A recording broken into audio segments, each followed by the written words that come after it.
There's a commercial that I've been watching during football. It's a Subaru commercial. Yeah. And they give me a number that literally sounds astronomical. The Share the Love event that they do that we're a part of right now with Sports Subaru. Yeah. Over the course of its entirety has raised $285 million Wow. for charities. $200 million. Almost $300 million just for like Subaru enthusiasts and people that just want a really good car. Yeah, and all the dealerships, it goes to a local charity like our Sports Subaru, which is right there on North John Young Parkway, the new one. Yep. That one, it goes to the Leukemia Lymphoma Society of Central Florida. Yeah. So all local families will benefit. Hundreds of thousands of dollars that locally they've raised for charities like this. And globally, $285 million.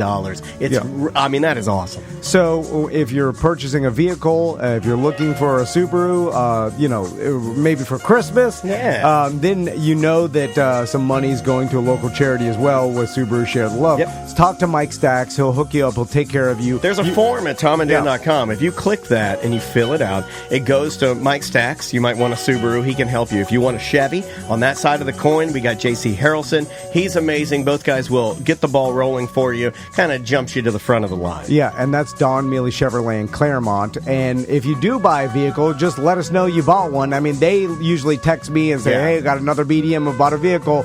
And then we'll invite you in to come watch a show if you want. Yeah, man. So lots of perks. It's Don Mealy Chevrolet in Claremont and Sports Subaru right there on North John Young Parkway. Welcome back to A Corporate Time. The Solar Bears games are going on right now. Section 118 is the Tom and Dan section. Yeah, you can get your tickets through our web link at tomanddan.com. It's right on the top. And there's some games coming up December 8th and 9th. It is like the best ticket in town, the best value ticket in town. The price for what you get in that section, Mo DeWitt and I were talking about it. He's a big sponsor of the Solar Bears, and it's just so fun. If you haven't been out there, if you haven't taken your family out there, it's air-conditioned, it's action-packed, there's fights, there's skating, there's hockey. Teddy bear toss coming up. There's a bar right above our section. There's Gringos right above our section. It couldn't be any better, and we're very lucky to have it. So go support the Orlando Solar Bears, and go Bears. Do you guys want to do some voicemail? Yeah, sure. Yes, let's do some voicemail messages. Let's try this one right here. Hey, Tom, Dan, Sam. Daniel mentioned poison control. When I was a kid, I had poison control called by my mom. I had to live in Tennessee for a while, so I was up there at the time in the 90s. And my next door or across the street neighbor was this little bit older kid from California, a surfer guy, real cool, and like took me under his wing and kind of babysit me. So one day he wanted to break like AA and D batteries in the road with a sledgehammer, and he told me it would like blow up the whole neighborhood like a atomic bomb. And I was like, cool, dude. He's like, sit right here in front of it. I'm like, okay. So he smashes the batteries, and battery acid flies up on my face, and it's like this gray paste. And whatever, we laugh it off, we're kids. Then I go home, my mom's like, what's all the spray paint on your face and shirt? And I'm like, it's battery acid. So she called poison control. That story is not that exciting.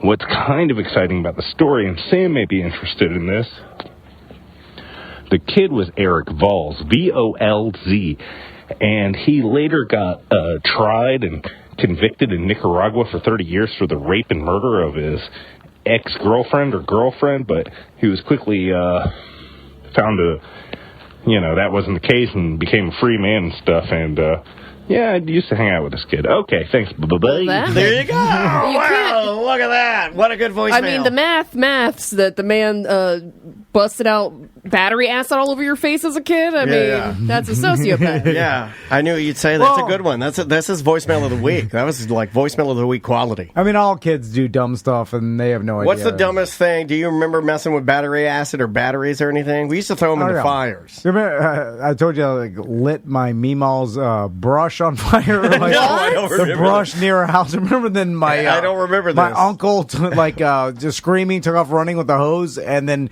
he was was running to go put it out, and the hose yanked him back. He did the old move. The Dagwood. Yeah. But like something the Three Stooges would do. Me and my cousin were just playing in like this brush area, like these kind of woods near my grandma's, like on the other side of her fence. Yeah. And we lit a fire, and then it just caught the whole bushes on fire. Anyway, that's right. stupid. Daniel, you've lit your carpet on fire. The carpet I didn't light on fire. The carpet, I forget why I was throwing a fit, but I was throwing a fit. And you know what's funny is this is the pen right here. I happen to have the exact type of pen I use, so you'll be able to know it. You know those old school black and blue Bic pens that have the little peg on the end of it? Yeah. That if you pop the peg out, you chew the peg. Everybody knows this pen. It's a legendary it's the classic. pen. Yeah. And then it even has this top that you could bite it. Like these pens are made for biting. If you have like some sort of a horrible oral fixation, this is what you use. It was this pen. And I was mad at my dad for some reason. He said something to me, and I was sassy. And I jammed the pen into this brand new gray, or as my parents called it, taupe carpet.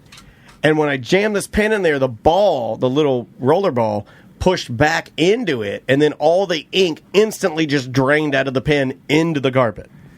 Yep, I remember you. I thought my dad was going to kill me. Like, literally, I've never seen him that mad. I also wrote my name in gasoline on an asphalt driveway, and asphalt contains petroleum, so when I lit it on fire, it burned all the petroleum out of the asphalt, and it left a permanent Daniel on the driveway. Yeah. Really mad. Dad is really mad about that. I remember I had a tree house above my sand pile growing up. Okay. No. Okay. This is Miami, by the way. Yeah.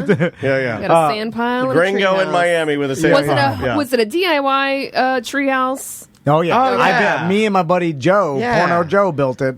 Where And- it's all different types of white wood. kids. And Is the sand pile a white kid thing? I never had a sand pile. I had a It's sand a redneck pile. thing. Yeah, it is a redneck thing. I had a sand pile where the truck came and delivered the sand. Yeah. And then I get it for like a Christmas present every I got couple it for years. Christmas. I got a pile of sand. And they, and I'm sure it wasn't like playground grade. It had worms. No, it had all kinds of like grass in it. Yeah, it for sure had Lyme disease. Oh, yeah. But anyway, Parvo. We built this tree house, and I remember as a kid one time, I like climbed up and I was just, up in the tree house, and I just started sawing a huge limb, by the way. It was probably the one you're on, right? Yeah, that's foot, no, it was like a foot in diameter, and it went out above the sand pile, and it was probably 20 foot, the limb of this tree or whatever. Okay. And then I remember I had this handsaw, and then I spent all day sawing it, little by little until it finally cracked. The weight of it pulled it down, and it's gigantic. And I remember being so this thing fell on top of the sand pile and in the yard or whatever, like a huge 20 Did you foot feel limb. accomplished? You must have felt accomplished. No, I got immediately terrified because I was like, why did I do this? Why did I saw this? I had no reason. Kids are dumb. When you put on a beer fest and you stand back and you're like, why do I do it? Yeah, right? Same feeling? There was no purpose. I didn't even think about the fact that this huge limb was going to fall. Hey, what happens when I saw through this limb? And then there was no way for me to clean. My dad had to come home from work. How pissed was he? I thought I was going to be punished for a long time, and he it was cool. He was like, "Why?" I think he said, "Why did you do this?" And I think I may have been crying as a kid. I was like, "I don't know." I was terrified, and then my dad's like, "All right." This guy cried over clawing a tree. I like how he also had to justify. Well, I was a kid. It's fine if you cried, Tom. No one's gonna judge you. Was that the last time he cried? Now he didn't cry. The last time he cried was when he cut the tree. That was literally 40 years ago. I don't think 40 years ago, actually. Anyway, my dad had a chainsaw piece.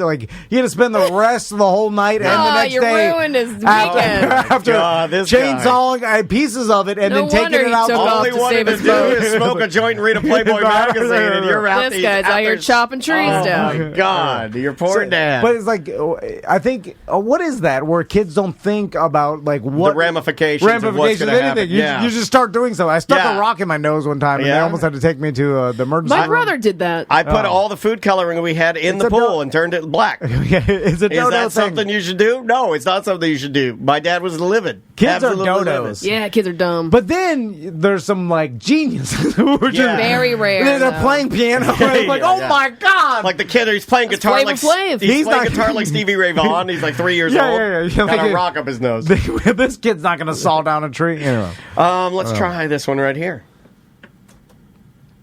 Hey guys, listening to older shows, heard that you guys have often mentioned being on other podcasts. I know Tom and Dan respectively have been on Semantics Yep. a few times. But I was just wondering, what other shows or other podcasts have you guys done? Because I feel like maybe your audience would really like to see you guys kind of as guests on shows, and I'm assuming you've done quite a few. So yeah, it'd be really interesting to see what other shows you guys have been on and to find those episodes. Thanks. Well, Daniel's done Scotch and Good Conversation I just multiple did that. times. You did this anniversary You've done show. it, too. I've done it. Yeah, you guys have all done that. I think I did. I think I have one coming out, the 400th episode that I'm on. We did the podcast with the ex-weatherman, and I was Fritz Coleman and Louise. Louise, Yeah. Fritz and Louise, their podcast, and that's in L.A. I forgot what it's called. It's got like a pretty generic name. Something The media. Media Path? Or Media the Path. Media Path podcast. We There did it that is. one. Although We've done Time Suck, but I don't know if we've done I think we've only done the live show. the live show. Yeah, we and did those usually get lost because of me being an inept. I'm a horrible producer, and every time, for some reason, every time I go to record anything Dan Cummins, I it all up terribly. It's ACT. Oh, sorry. Oops. I apologize. It's Run been a and long loose, baby. weekend. Yeah. Oh my God, I never do that. Yeah, but We used to do a lot more, but there used to be a lot more local shows. We've all done, I've done Oh No Radio Show. We used to do the Swervy Jones Show, Yeah. Cinema Crespediso. yeah. I've never done Cinema Crespediso, but I'm not a That's- movie guy. it's Why fun, would I? though. Why would I be on that? We also He'll tell you about movies. I love Chris. He's a good man. we don't get asked that often to do other people's podcasts. A lot I think people assume we're busy, and we are. a lot of people will do other podcasts to promote themselves, and me and Daniel we keep talking about doing more of that. It's just that with the events and then how much we record already, It's too much. It's hard to and because of different times, and it's hard for me and Daniel to leave our families and then go and travel to do a podcast.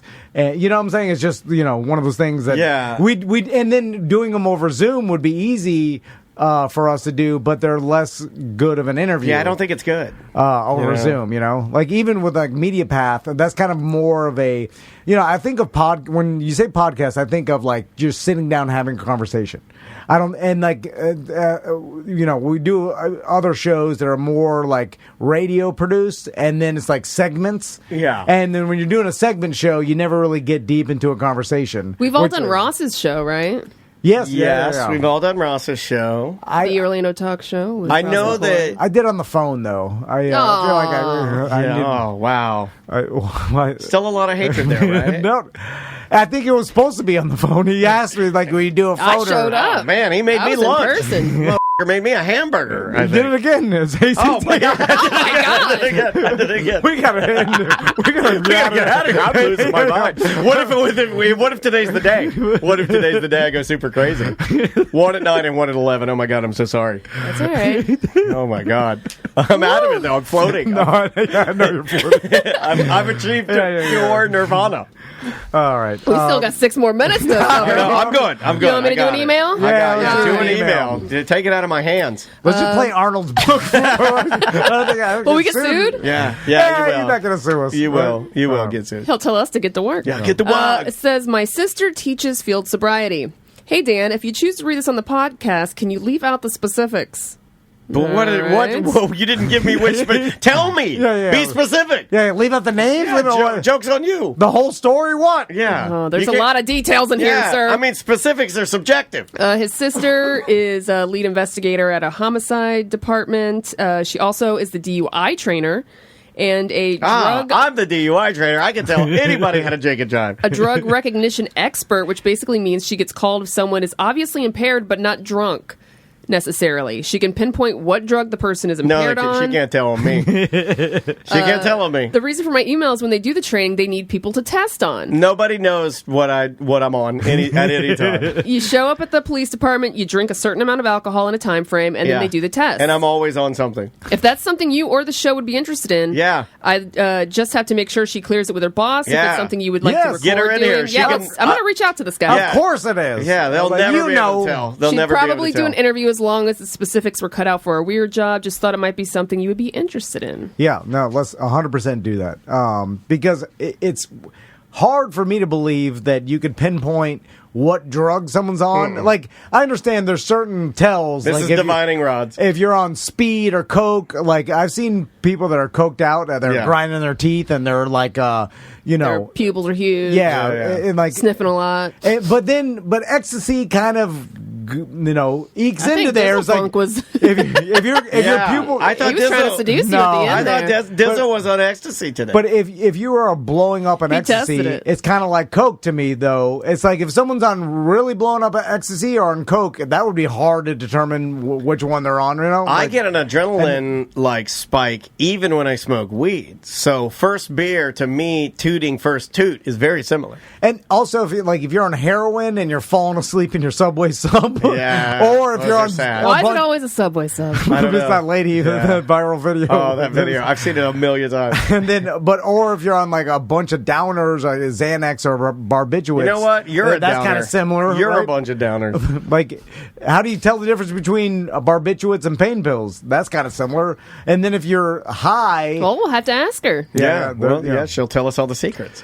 And there's no science behind that. You know what I like? And I was watching On Patrol this weekend, and I love this because I'm just surprised that nobody has talked about this. Like when they bring out the dog, and then they walk it around your car. I mean, everybody knows that guy's doing something. Like he's giving the dog a signal to alert no matter what. 100%. So that he barks, Yeah, it's like so no they matter. can search your car. Yeah, they just walk the dog in a circle, and then he touches the dog's thigh, and then the dog sits down, and he's like, right? Yeah. It's 100. They're building a case. Listen, everybody is. So as soon as they bring the dog out, so we should just skip the step. Yeah. Don't even walk the dog around my car. Just say, look, I'm going to walk the dog, and then I'm going to pretend like the dog alerted, and then I'm going to search your car. So I just search my car. Don't even get the dog out. No, don't even bother wait that for puppy. them to bring the dogs. It takes 2 hours. Don't even bother that puppy. Leave that puppy alone. Just go ahead and take me to jail. See, I make them bring the dog because If you're going to waste my time, I'm going to waste your time. But I don't want to waste the dog's time. He doesn't know. But also, I think my only chance is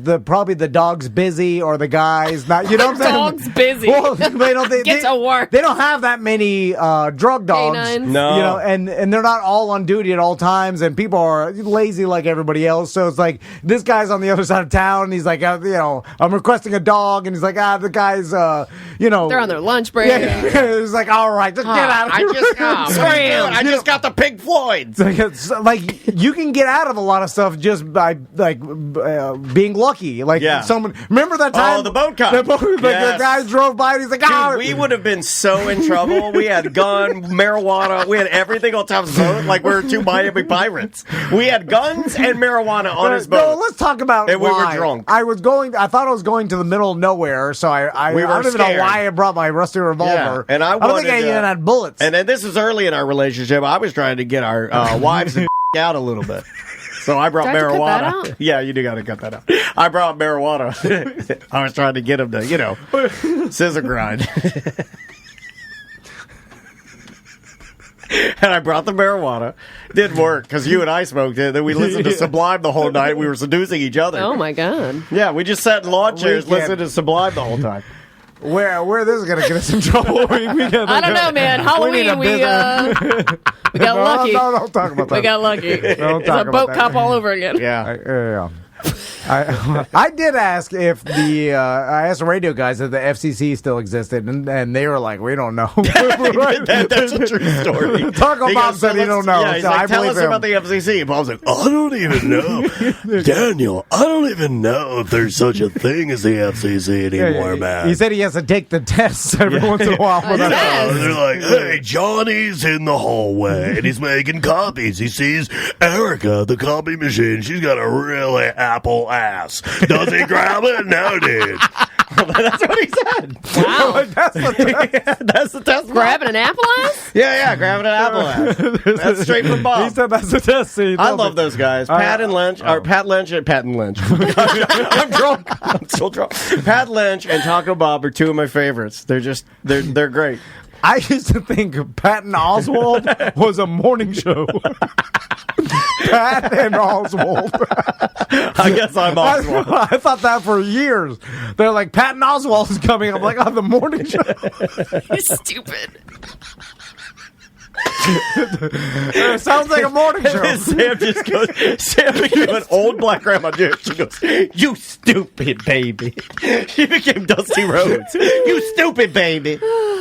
That is 6 minutes. We're done. We did it. All right. We did it. It's just Sam's There going to it is. edit crazy. Yeah, going to edit all that out. I'm really sorry about that. All right.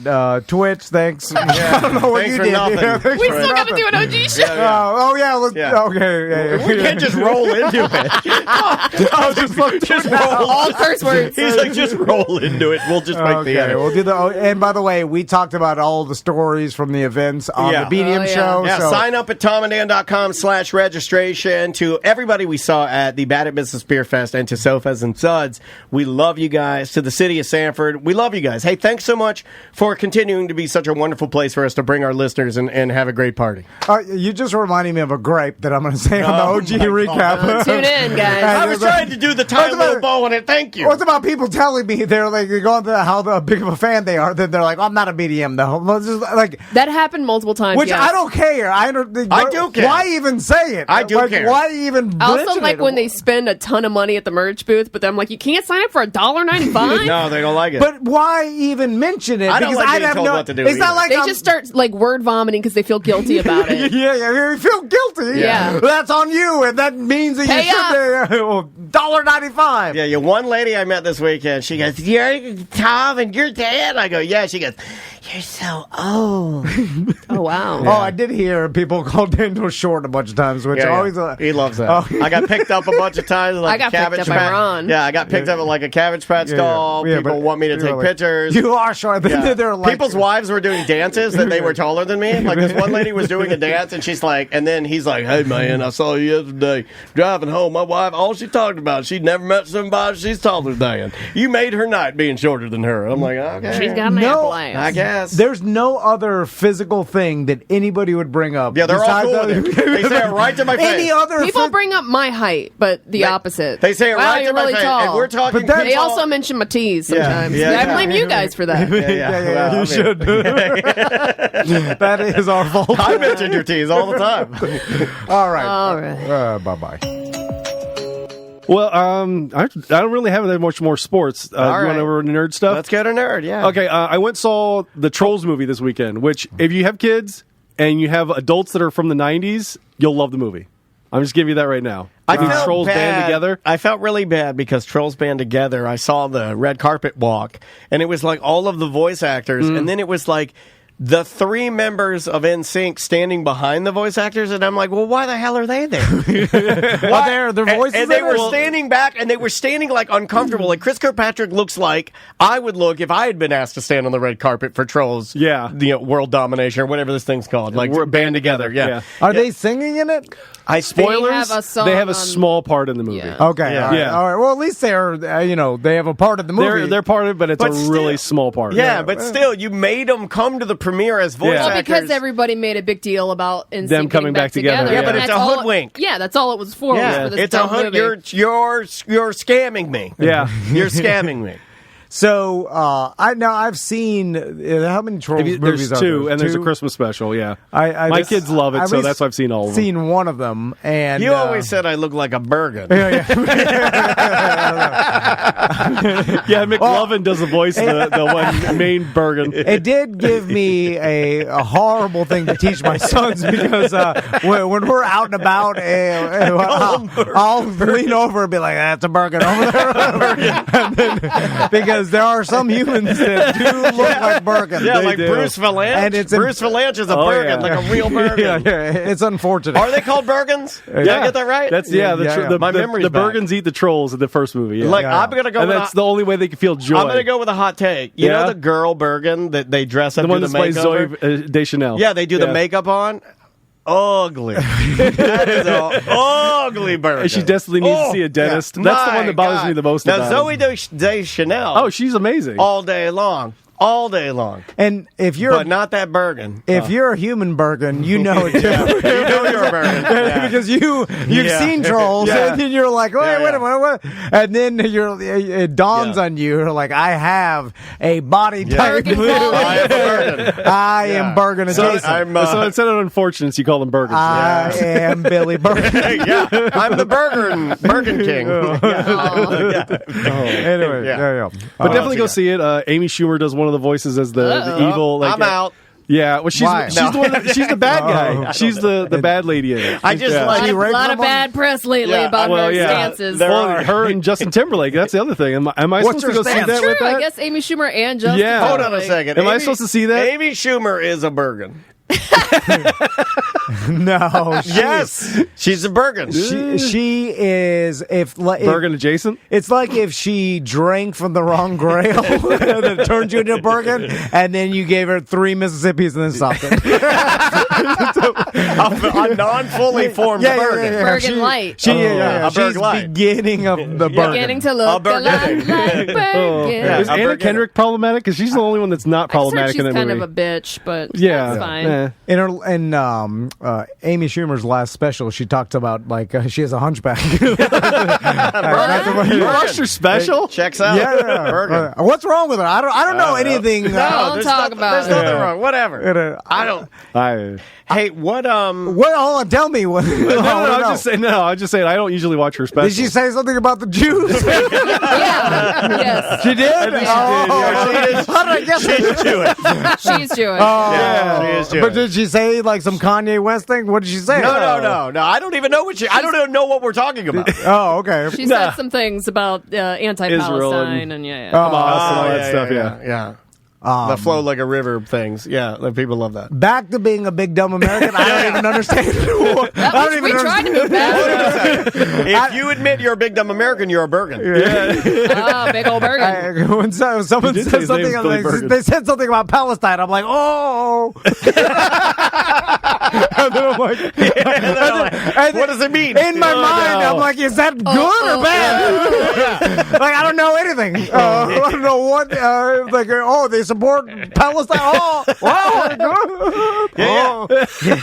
don't know. Well, how do you feel about Chili's and Boys to Men being there? Chili's the restaurant? Yeah, you haven't seen the Boys to Men commercial with Chili's? Did the baby back ribs? Hold on a second. In Sync was the Chili's commercial. No. Back in the day, yeah. Yeah, it was. Well, hold on a second. You can't one or the other Chili's. You got to pick. They got Boys to Men now. Chili's has to pick a favorite boy band. You can't advertise with. No, this is like the Sprint T-Mobile guy. You can't do that. You can't advertise with In Sync. We just talked about loyalty. The Riblet song, and then switch to Backstreet Boys. You can't do that. That's not allowed. Who's been in a Chili's lately? I have. I love going to Chili's. The Wait one a by minute. the Florida If you Mall. have, you're a Bergen. I went into the Chili's by UCF. Why? But maybe a year and a half ago with Crystal. Oh, wow. I don't know why, but Dude, the 3 for Me is amazing. It's like $10.99. Oh, come on. And you get like a side and Stop. it's A the burger? Bahamas. It really is. Like the lights are flickering. Yeah. It seems like the I've apocalypse. I rented the one a by the jet Florida Mall's ski. not bad. I rented a jet ski in the parking lot of Chili's. There's no reason to ever go there. I would advertise for Chili's for sure. You are human Chili's. the mugs are plastic. I don't like that. Just, I don't come like on. that. What else you got for nerd? Okay, I definitely saw the Marvels as well. The movie with Carol Danvers and Miss Marvel, and I guess she's Photon now. Is this the Marvelous Miss Marvel? No, that's the Miss Marvelous Maisel or whatever. His name is. Yeah, Maisel. Okay. Yeah, that's different. Yeah, it's a new MCU movie. The only headlines I've seen Is about it didn't do well. It didn't do well. It didn't do well at the box But office. doesn't it have all the spoilers for like? But it was fun. Like what's happening with like Loki? All the, well, isn't it like connecting? It's all the connecting pieces? a lot of stuff. Yeah, Yes. I've heard from people. It's a connection movie for sure. This is what I heard. I'm a non-Marvel guy. In fact, I'm the only person here that, as I sit here, I've only seen Iron Man 1. That's it. That's it. That's all I got. Yeah. I started the Iron Man that has that fudgy guy in it with the melted face that had the whips. Mickey Rourke. I started Yeah, that. that's That's 20 Iron Man years 2. old. I started 2, and I was like, I can't do this. This is for babies. Yeah, no, me. So- Where he's driving a race car in Monte So, Carlo. What I was told is that the Marvels movie yeah. is it ties everything into a little bow. It ties in and you WandaVision, it ties absolutely in have Miss to Marvel. watch it to understand what's happening. And I'm And like, it's well, if setting it's up doing the incursions. if it's doing so poorly, then go back to my original statement, you stupid Marvel fools. All of this stuff was garbage. If this was really your payoff and this was such a great story, you guys would have crushed it at the box office. But you didn't, which leads me to believe even you're bored of it. Change my mind. I think They're bored of it. It's just even the guys that love it are bored of it. I No thought- one can fight me on that. I thought it was universally known it was doing poorly because it was a female superhero. Yeah, because it's all girl team. Yeah, that's why okay. it was. Yeah. That's what I wrote down. You nailed that to yourself. I don't agree with it, but I thought that's why. That's part of it, yeah. It And did a lot of people poorly. don't like the main actress, Yeah. Brie Larson, so Why? Why don't they like her? they just don't like her for some reason. I don't know. She's too good looking. She's very attractive, yeah. I like my I like her. superheroes to be good looking. I don't believe that she's that I strong. look her at Scott Pilgrim. The best superhero movie of all time, Deadpool? was Logan? Dark Knight? No, the one that you and I like because the two superheroes are getting it on in the space capsule. Oh, Watchmen. Watchmen, the original Watchmen, best superhero. See, movie. that was bad. Only because we all wanted the comic book, and the movie wasn't exactly like the comic book. That's true. Yeah. You got one more for us, or is that it? I'm trying to think of what else I have. I'm glad you wrote it all down today. I know. I did a really not being Yeah, prepared. yeah. And Well, that's and all do right. You anything, brought us yeah. Whopper. I brought you food. Yeah, you got. Why did I eat What that? did you guys think about the Burger King? Like, God awful. Tom's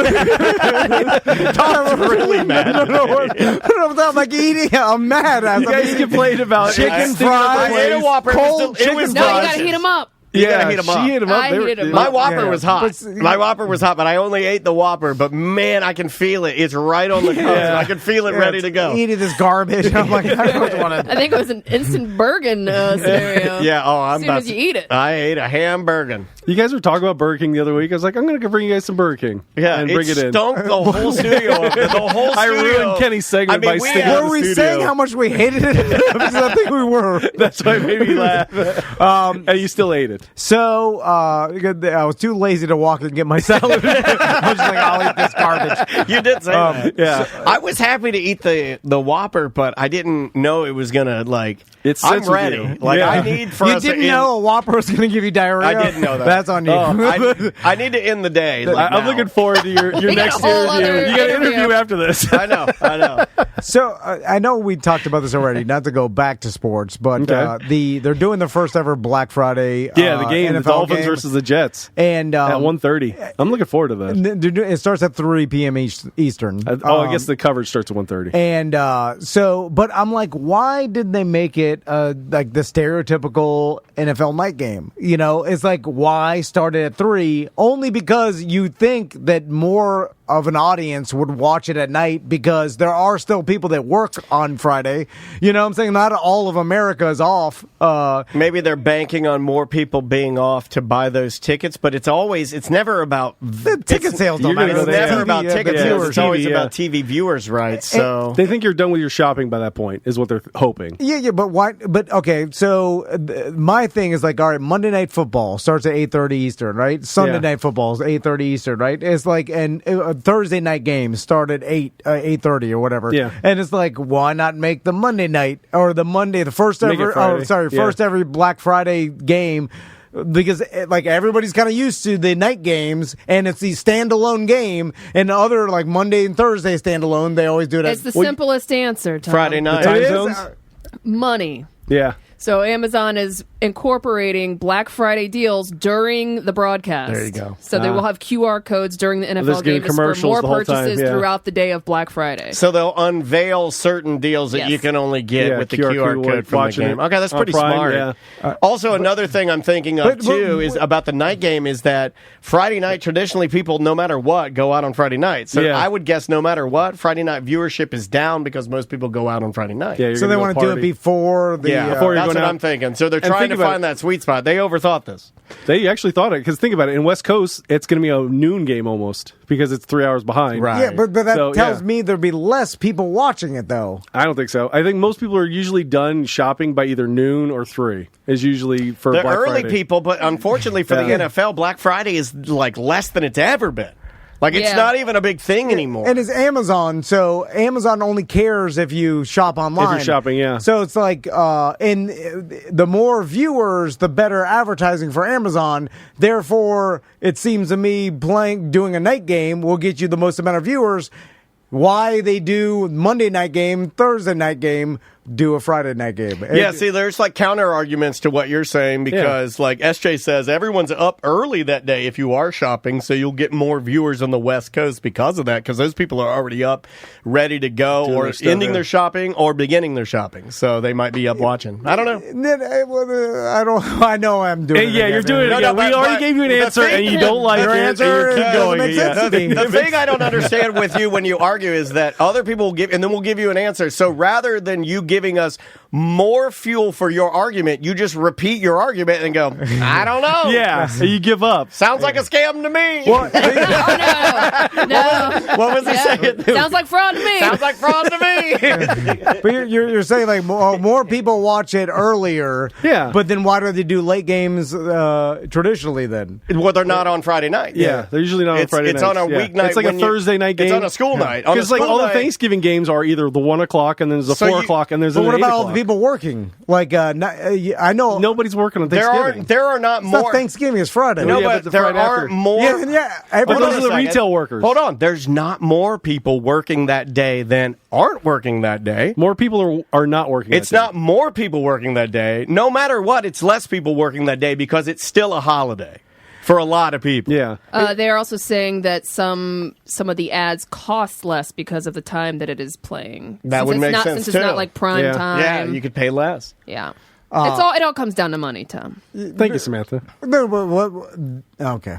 He's going to keep arguing even though your you're wrong. argument's telling me the ads cost less. Don't you want the ads to cost more? No. If not from People are buying it. Remember, from it's the their first perspective, time. if Amazon's calling the shots, right, and they're the ones purchasing the ads, then when they're buying ads, they get more ads for less money. And it's on Prime. It's on their network. Yeah, they're controlling when it can be. Everything is them. So exactly. They're saying, let's do it here because this is when people shop, and let's do it here because there's no competition against it also.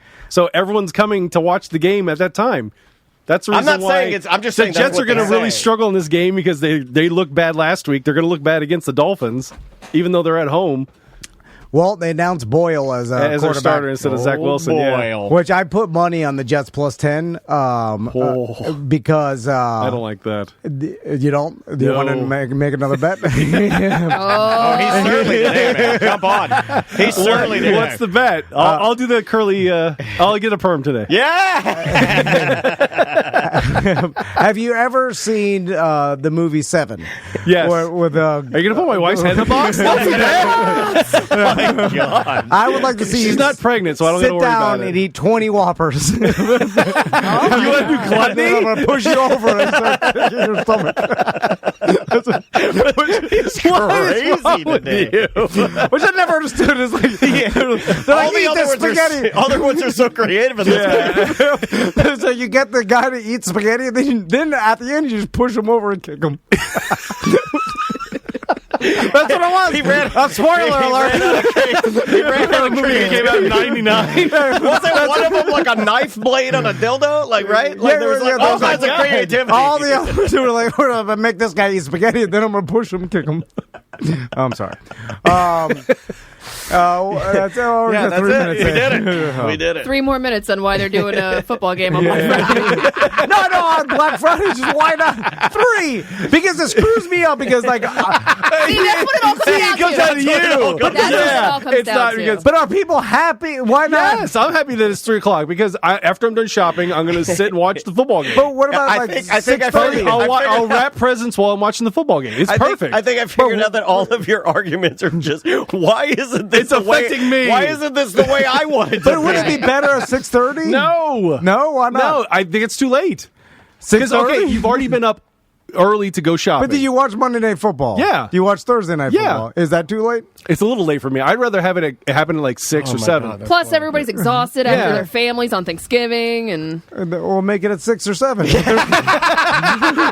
I'm just saying 3 It's in the middle. perfect for me at He never 3. stops. Leave it at 3. Is that, just make it when I can watch it. But is that, Yeah, but is that a-holes. perfect for everybody? Record the game. You can watch it whenever you want. It's on Amazon Prime. You can watch it after the fact. you can watch it on your phone. Well, no right? one- You can watch it anywhere in the world. Just hold your phone. You've got it right in your Yeah. pocket. You say it all the He's time. going to be out in the woods on a 4-wheeler. No, I understand Oh, yeah, that. you But I'm are, just saying, yeah. like, That's why. you're doing stuff during the day. You get home. Right. You can Well, watch maybe football. you're doing stuff during the day. We're not. No, we're yeah. watching football. Yeah, Yeah. All right. yeah. I got Okay. dogs. I can't travel. So I mean, Don't ride your 4-wheeler get that one. day. Cut it off. I'll be stuck in the house with my dog soon. Yeah, yeah. Oh, Samantha's getting a Sam's dog. getting 3 dogs. Oh, And man. a cat. Get them And a all. cat. Get his all the All of dogs. Just hoarding adopt I'm dogs. just going to smell like pee-pee every time I come in here. Oh, gross. Hey, Melissa in our chat room says, quote, but wouldn't it be better at 6 I mean, does the chat room all like it at 3? They're all The chat room likes it at 3. Everyone likes it at 3? All right. I think more than anything, most people are trying to figure out why you does this keep bother fighting you it. so But we much. figured I'm it just trying to out. understand. What if they You were didn't figure it You're out. too busy riding 4-wheelers at 3 o'clock. You're going to be on a 4-wheeler, right? They could just be trying something You're going to be in different. They Crude are Forest. trying Yeah, it could They just did be. say it's an experiment, so we'll see how it Yeah. goes this year. Yeah. It They could just- change it to 6 next year for you. I don't know. Yeah, they might. Like, Tom, we heard you. You We're might going to change get it for like you. your grand validation if they're like, "Look, we did it at 3. Nobody watched it. Yeah. You know, we're going to the standard. No, we're but- giving you the 8:30, and then everyone's like, possible. Yeah, it's possible. You know, I understand they probably put a lot of market research into this, Yeah. and there has to be a reason for it. I just couldn't figure it out. It's like, well, just play it a little bit later at the end of the day. It seemed like even the people that work, then maybe they get off. What I like I like these morning games. I was loving the 9 a.m. I was hoping there would be another one this week, but there's not. I do like them in the morning. Yeah, it's fun to sit there, and then it's like the whole family's there, and I'm like cooking breakfast. I got the football cranking on the TV. Is this going to be like a tradition? Because I know like the Bears and the Lions always play on, and Cowboys play on Thanksgiving. Well, I watch a Are they lot going to of- make the Dolphins or the Jets be the Friday game always, or is it probably be the Jets because they're Yeah. like a big market team?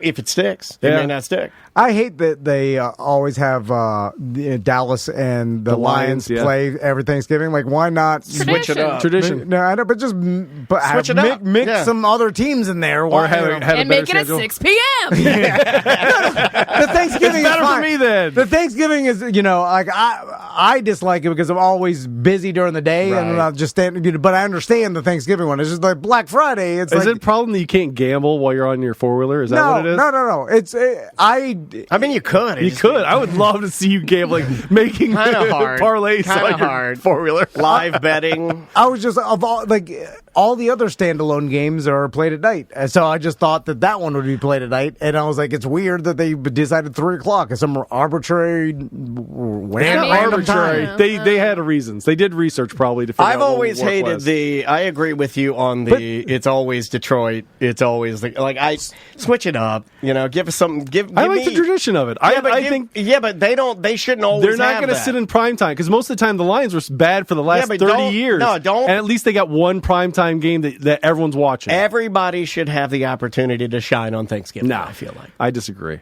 All right, I'm mad now. Okay, all right. I got it mad. Some would say disgusting. The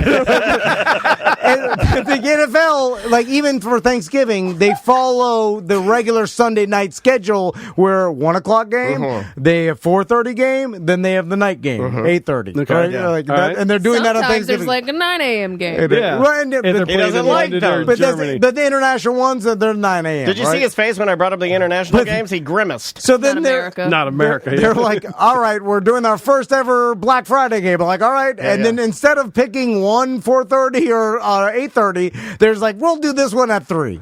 Because it's like, different. why? This is why you don't like it? We'll just make it 4:30 then. And then it was like, all right, well, everybody, because people will forget that it's got 3 or some weird time. You've trained everybody to think 1, 4:30 or 8:30 or international 9. Well, how do you do anything new? Yeah, but how do you do anything never been new on a Friday. Usually he high school's on Friday. Stuck in his way. Okay. Old man. So who wants it? Who's like, you know what? 4:30 doesn't work. 3. We'll like. I wish I could answer it for you. The Twitch chat, much to your argument to EJ, they say, "Do you think you're smarter than Amazon's marketing department?" He does. No, he just wants to know. I just want a valid reason that I haven't gotten from you guys yet. We've given you 5. No, we gave him more than 5. I gave him 4. I deemed invalid. I deemed them disgusting. Okay. He looked right at me and said, "Your answer disgusts you." That I'm still He's a dictator. I'm tired. You still got an interview to do. I'm looking forward to your interview. I'm done. I'm so glad we heard that. We beat him. We won. I want him to scream. I was trying to go get him to scream today. That's what I was trying to make him mad. I've never seen you guys fight like that. I'm mad at that burger thing you made me eat. I'm mad at everything. I'm mad at your dolphin shirt. I don't know about my dolphin shirt. It looks stupid. No, he's just being mean. You can't beat me with logic. You got to add him and an argument. I'm going to throw up. Right. Have you been smoking the Deltona Cola? Where is that sign? He's mad at that too. Oh, it's up there. That's awesome. I put it up there. It's so terrible. It's halfway covered, though. That's the only stupidest thing we ever bought. $50. What is wrong with you? You can't argue any What's wrong argument. with them? They charged me That, for the it. fact that you paid for that. Okay, you give Seth money. What? You got anything to plug? You got nothing. No. Meet EJ at the Burger King parking lot. Everyone look at my wife's decorations at Disney Springs. What does that mean? Don't mess them up. I spent half the day at Hollywood Studios on Saturday, and she was fixing the decorations as we walked to the park. I'm like, "What are you doing? You're off the clock." No, they're gonna think she's just a guest and kick her out. They did. One of the employees get, "What are you doing?" I'm like, "She works here." She's crazy. Leave her alone. Tidying up. All right. Let's She's asleep right now. Let's take I'll a get away break, with it. and we will be right back. Welcome back to A Corporate Time. With us in studio, I would say the hardest working man in podcast segment history. We'll have maybe shots you and fired. Trivia Drew. This guy may be edging you out a little bit. He's definitely spending more money because he was handing me dozens of dollars of items. Delicious foods. And it smells good in here now. And John Graham's in studio. How you doing? Hey. So John came back to present to us some Thanksgiving themed foods that we should check out. Do we have a name for this segment? I don't know. Just last time we talked about what did I just eat, but you want to just be you just want to call it. Let's call it "Put It in My Mouth." There you go. Right? Yeah. This is a new segment that I'm calling put it in my mouth. When you said, what did I just eat? I immediately wanted to yell out fish. Then you're on the right. Okay, we're on the right track here. Put it in my mouth. Fish. That's the name of the bit. So, John, last time you presented to us some new sauces and foods and that we may not have heard about. And I have to report back. Okay. Oh, yes. I have to report back. I took the caramel apple zombie cereal home. Maisie. Carmela Creeper. Carmela or Carmel Creeper. Yeah. I took it home. Maisie, my daughter, who is 8, who is currently throwing out all of her stuffed animals, said that it was disgusting. She was like, not good. This is horrible. And she went back to eating just like raw pepperoni or, some sort of spiced meat that a trucker eats, like a meat stick, a Slim Jim, washing it down with a Diet Pepsi. So, okay. There you go. So, John, what kind of foods did you bring today? Sure. Well, you want to start off with beer? Yeah. I'll just start chucking cans around. All right. Okay. Yeah. Here we go. This is from Boulevard Brewing. All right. Out of Missouri. Okay. They have a saison called Tank 7. And you guys familiar with saisons? Yeah. It's like a sour, right? Like I mean, and saisons have gotten so fiddled with, they used to be low alcohol. I think this is, what does it say on the can? I think we're like 7 or 8 for this. This one is where is it? Do you see it on there, Tom? 8.5. Oh, that's a big boy. Yeah. Oh, my God, John. Jeez Louise. So they have a regular Tank 7 that's one of their more popular beers. And then this is a cranberry version. All right. So this is like more of a holiday-inspired. Yeah. Like they won't have this in March. This is from Smokehouse, or this is the Smokestack Series, Boulevard Brewing, Cranberry Tank 7. If you take a whiff, like usually with saisons, it's a little peppery. You might even smell banana in the yeast. Yep. Oh, yeah. I do smell banana in the yeast. Are you a beerman? Is that? Yeah, I like beers. Yeah, I do too. Anytime someone describes craft beer to me, it never sounds good in my head. And then when I take a sip, I'm like, that's good. That's freaking great. That is Andrea, where can I buy this? Where did I pick this one up? Total Wine. Okay, yeah. This is what my wife likes, is beers that when you take a sip of them, your salivary gland starts squirting wildly. Like she likes that really soury flavor. This is delicious. Yeah, and I could see this being a good complement to Thanksgiving. They're in the same theme. It does taste like cranberry, but like very little aftertaste, which is perfect. And it's good because it's a novelty. It's something you could bring a 6-pack of this to somebody else's party, and people will drink it. And it's something that's not going to be around in 3 months. That's delicious. Yeah. Although after 2 or 3 8%ers, I can feel it. Man. That's when I start bringing up Joe Biden. I'm just saying. I started talking about y'all know about Pizzagate. I can feel that already. I took a swig, and I haven't been drinking. Like when you get a big boy beer and you take a swig of it, and it hits your stomach, I feel like the nerve endings in your stomach. They're like, yes, thank you. Well, it's got just enough sugar in it to really rush that out. Oh, I forgot. Daniel hasn't been drinking. Seriously, I'm not kidding. That's an 8.5. I just took a swig. I haven't had a beer in 14 days. I haven't nothing in 14 days. Took a sip of that. I'm like, holy smokes. Back in, baby. Yeah, man. Bradley was right. Sublime. Let's go. Yeah. This is what I've been missing. Whoa, yeah. Rock me tonight. Whoa. Sorry, John. Hey, all good. That's my Bradley impression. So, what's next? Keep moving? Okay.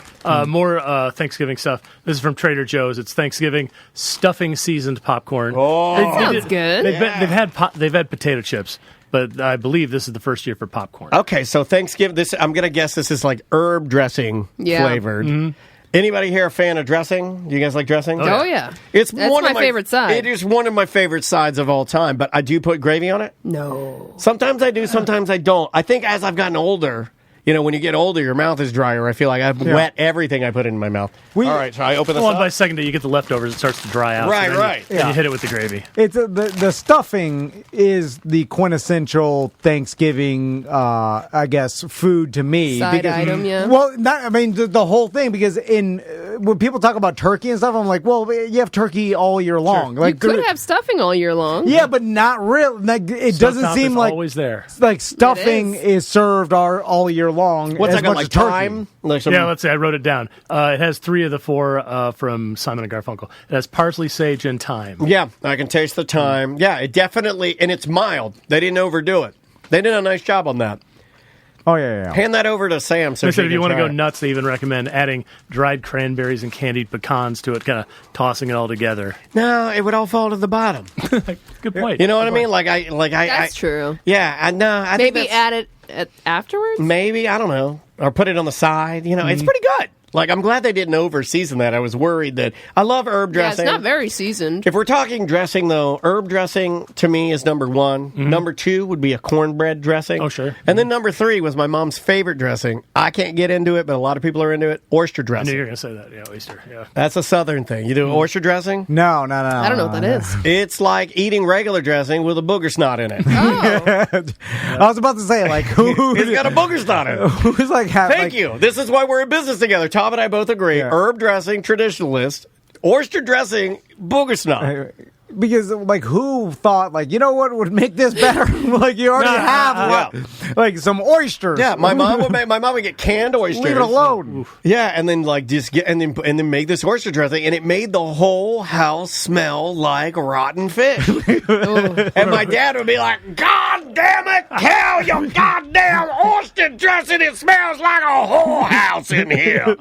That was his line. My dad would say that the oyster dressing made the house smell like a whorehouse. And there wasn't holidays without it. Every year, my dad would yell about the whorehouse. It's true. It's just not Thanksgiving. Yeah, I really do miss it. I really do miss my dad bitching about my mom's oyster dressing. And it did. I mean, just to his credit, it smelled like S. It was terrible. Why do people like it? So, like, with Thanksgiving foods in general, the themes, like, it carries on to Christmas dinner, right? Because it's Christmas is ham. Is it? See, it's a roast. It's a beef roast. Some people do like prime rib. Mm-hmm. Yeah. But all the sides are kind of the same, for the most part, right? I think so. Yeah. Except mashed potatoes, green bean casserole, stuffing. Is this the place for hot takes? Sure. Okay, I am tired of my Italian friends going, ain't nothing like an Italian Christmas. I gotta tell you, ain't nothing like an Italian Christmas. You ain't never lived. You had lasagna and the meatballs. Oh, man, like, shut up. Nobody cares. But like, also, we did that one year. Nobody cares about your stupid Italian Christmas. It's not better. It's not better than regular Christmas. It's just the same old Christmas with sauce, you idiot. But I've been to an Italian restaurant. Like, I know what Italian food is. Like, you're eating Italian food for Christmas. Jay Cord in the chat room, we do Italian Christmas. Yeah, well, don't tell people it's better than other Christmas, because it's not. You're lying if you tell people that. All right, John, what else? We got more stuffing. Actually, stuffing versus dressing. What do you guys say? Because to me, it's always stuffing is if you put it inside the bird. I don't know if anybody really does that. That is correct. And dressing is when you cook it as a side. Yeah, my mom would make dressing. Yeah.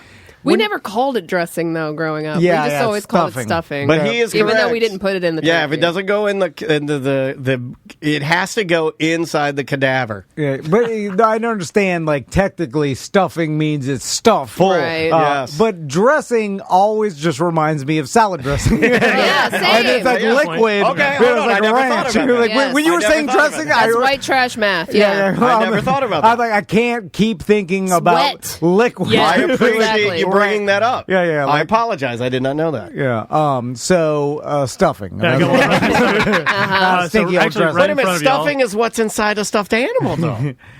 No, but food stuffing is like this is stuffing to me. It's brown and it's like wet bread. It's wet bread. It's wet bread. Wet bread. Yeah. Is that what we're eating next? That's probably what it was originally called, and then marketers said we can't call it. Where's wet bread. this from? So Red Lobster is actually open on You went to Thanksgiving. Red Lobster? Now, do you guys like Cheddar Bay biscuits? You're goddamn right I do.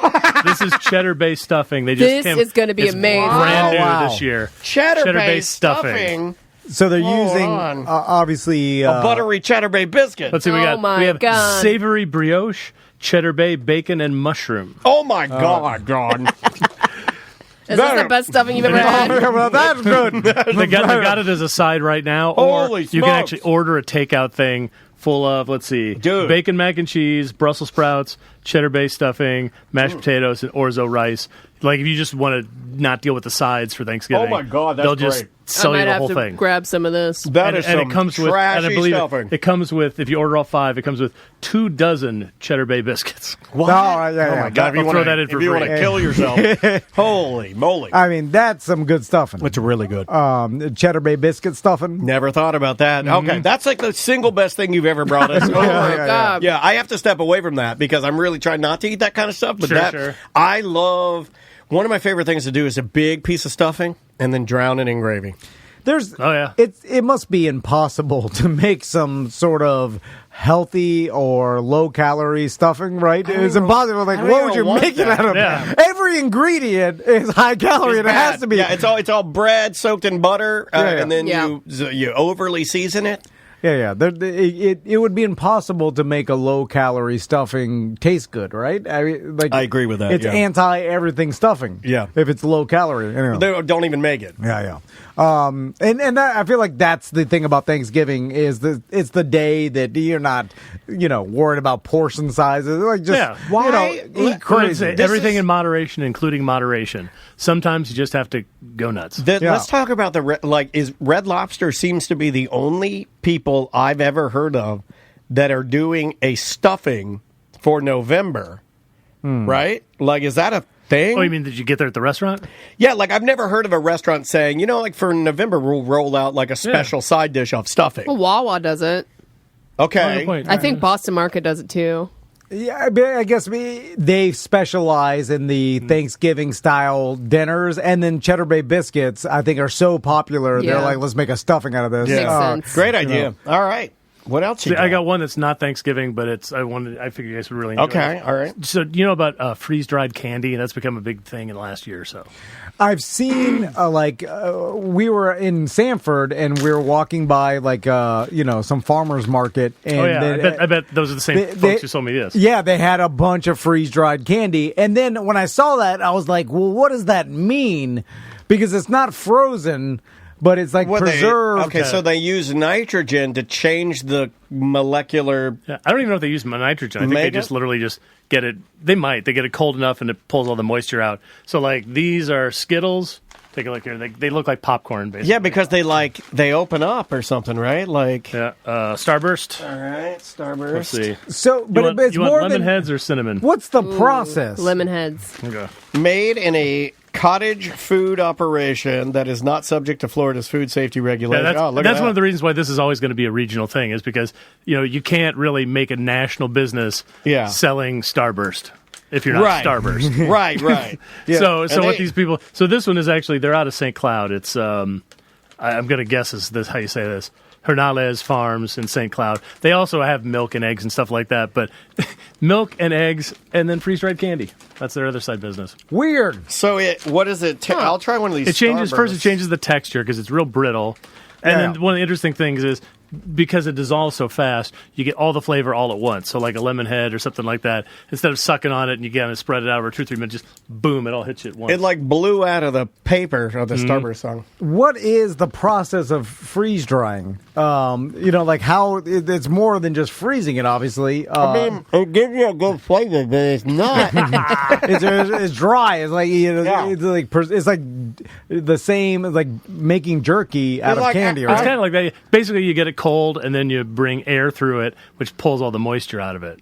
Is it like astronaut ice cream? Exactly. That's Okay. freeze-dried ice cream. So, Okay. did any of you have braces as kids? I did. So, I assume you couldn't eat Milk Duds when you were a kid. Oh, I ate milk duds. Well, you weren't supposed to. I ate all the candy, John. I was a trash. Freeze-dried Milk Duds. What? Oh my God, they're so light. Yeah, that's the thing. It's like Feel that.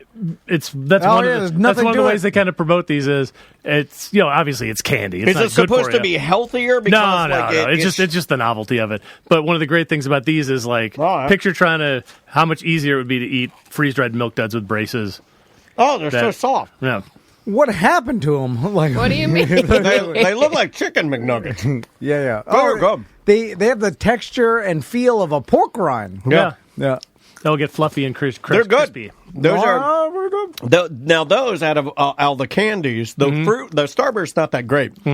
But those Milk Duds are good. Very light, very tasty. Do you like cinnamon? Those Red Hots. Oh wow! All right, look at these Red Hots. So this is just a fad. Yeah, it's been going for about a year. I don't know who the first person was to do it. But again, because it's got to be a kind of a regional Are our thing. kids... Okay, let's talk about this for a second. Oh. Maisie's watched videos where people are freeze-drying candy and stuff like that. That's and kind of how slime. it spread. Are our children getting... They're dumber now, right? Oh, yeah.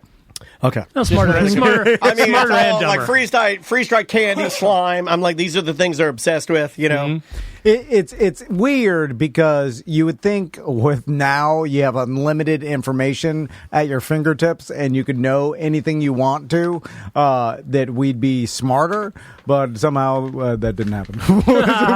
Which I think is we're too lazy to look it up. Like, for instance... what do we do with our science? We freeze-dry candy. and you explain to me what freeze-drying is, and I'm like, still don't understand, and I won't even look it up. I feel like I could easily see a video on YouTube of how the process is made, done, and too lazy to look. But also interesting that people are just buying like other products, freeze drying them and reselling them. I mean, is that how desperate we are to like? I mean, is a freeze dried milk dud really that much better than a? I don't know anybody. You know what I mean? It's just different. What kind of equipment do you need to do this? Like, it's not something anybody could do. Cheap, yeah. Like you have to have a freeze drying machine of some sort. Can you do it in one of those jerky makers?